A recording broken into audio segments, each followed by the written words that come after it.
Hey, everybody. Thank you for joining us on this evening update of April 19th. We are talking about Kaylin Gillis, the 20-year-old who was shot and killed in Hebron after going up the wrong driveway. Today, we heard from her father speaking to us for the very first time since this shooting, and he was really emotional today. He really fought back the tears, but he said he was going to be strong for his baby girl, and his speech today really was just heart-wrenching.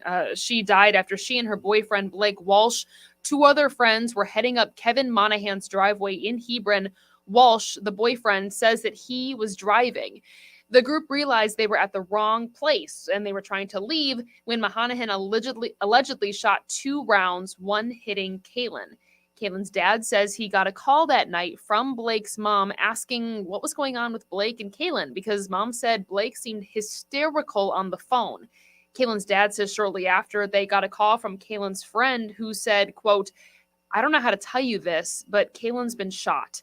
Her dad says Kaylin's original plans for that evening were to go into the hot tub with her boyfriend. And the dad tells us that Blake thinks that this is all his fault. The dad says, however, it is not, and he is not blaming him whatsoever, saying that he believes it is Kevin Monahan's fault. And there was a bail hearing today for the suspect in this, the Washington County District Attorney providing an update after the judge denied bail today for him. The DA, Tony Jordan, saying based on the charges laid out in court today, Monahan would be remanded to jail without bail. The DA saying the trial will determine a possible motive and that his office will be working diligently on this case. The DA saying additional charges are also possible, and if they come, it would be while evidence is being collected.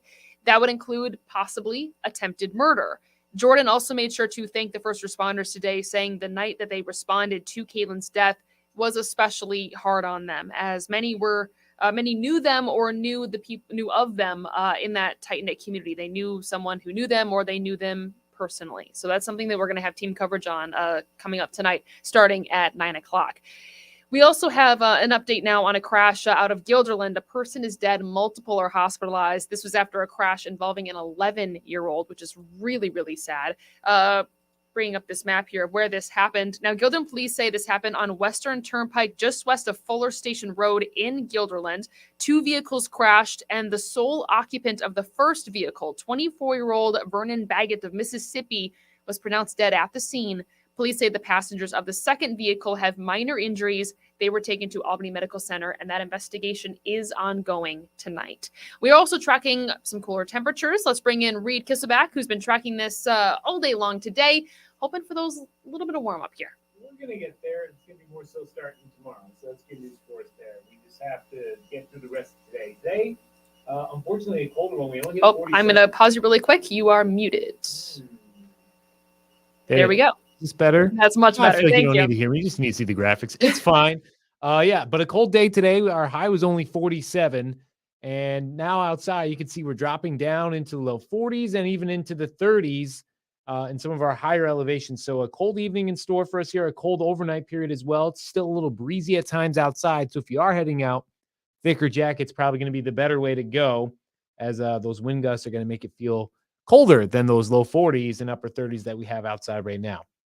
A little bit of cloud cover trying to push its way on through. And then aside from that, we're going to see some warmer temperatures come our way after another cold start tomorrow. So if you went out, you gardened, and you put some plants in during our summer weather, if you're in the hill towns tonight, you're going to want to cover those, as the frost-sensitive plants may die once again with overnight lows dropping down into the low 30s. So cold start tomorrow morning as you head out the door. You'll probably want the jacket. You might not need it by the time you get home, because you can see even by noontime, our temperatures are already higher than where they got today. 53 in Albany and Schenectady, 52 in Wells.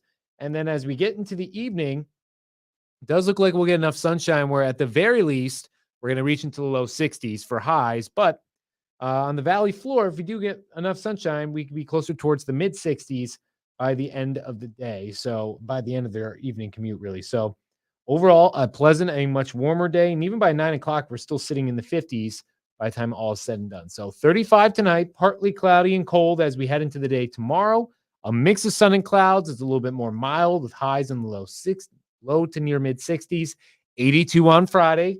Taste of summer. Mostly sunny. We'll see some spotty showers as we get towards after sunset. Saturday drive for most of the day. Then a cold front comes through, lingers into Sunday. We'll drop down to the low 60s then. A few scattered showers Monday.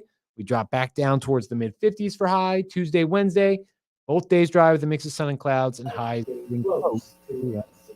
All right, sounds good. Thanks so much, Reed. So tonight we do have team coverage of once again following Kaylin Gillis's death. Her father is speaking out, remembering just what a bright light she was in the community. We also saw the bail hearing today for the shooting suspect. He was denied bail earlier today, and a person is dead after a crash in Guilderland. So coming up tonight at 9/11, we are talking to people who are trying to raise money for the Gillis family, how you can help. We have the GoFundMe all set up on our website. That's WNYT.com. We're going to bring you an update on just how much money they've raised coming up at 9 and 11. It's impressive. Last I checked, personally, it was up to about $119,000, and that was about 2 hours ago. So the community is really coming through for them. So we'll talk more about that coming up tonight.